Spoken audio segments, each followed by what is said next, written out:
有冇啊？有冇聽過啊？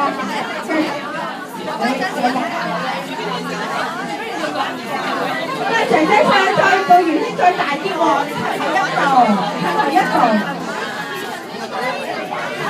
係啦。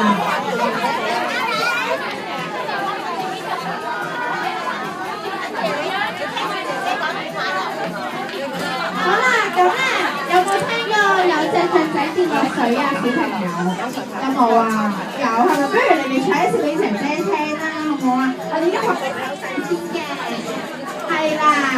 咁咧，你哋跟住姐姐一齊唱喎，1、2、3，有隻雀仔跌落水，跌落水，跌落水，有隻雀仔。係喎，小朋友都識唱喎。咁姐姐想問首歌仔嗰隻雀仔，知唔知雀仔點飛㗎？點飛㗎？我哋靠隻手仔先咁樣，係咪雀仔飛嚟㗎？係咪啊？你哋識唔識啊？雀仔點飛㗎？咁樣係咪啊？不過你哋要，我哋應該放低手仔㗎喎，我哋放低手仔㗎喎，係放低。放低係啦，我哋今日雀仔飛嘅，好唔好？咁樣，係跟住姐姐做嘅喎，跟住姐姐做喎，得唔得？雀仔，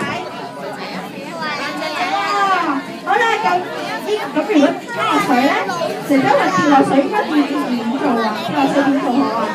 你踎低好唔好啊？跌落水我哋做踎低，咁我哋而家試下。係啦，係啊，咁而家起翻身先，雀仔點飛㗎？姐姐問。咁踎低，落水就踎低，係啦。咁不如我哋而家試下好唔好啊？姐姐話一路唱歌仔一路做動作喎，好唔好？嗱，1、2、3，有隻雀仔跌落水，跌落水，跌落水，有隻雀仔跌落水。鼻水沖向，唔使踎低喎，係咪？啲小朋友都識唱係咪啊？我識得做動作喎，咁但係姐姐嗰次好快嘅，睇你真做唔做到好唔好？係1、2、3，有隻雀仔跌落水，跌落水，有隻雀仔跌落水，鼻水沖向，係喎，小朋友都識得做喎，係咪啊？今次姐姐想你哋2個小朋友一組嘅。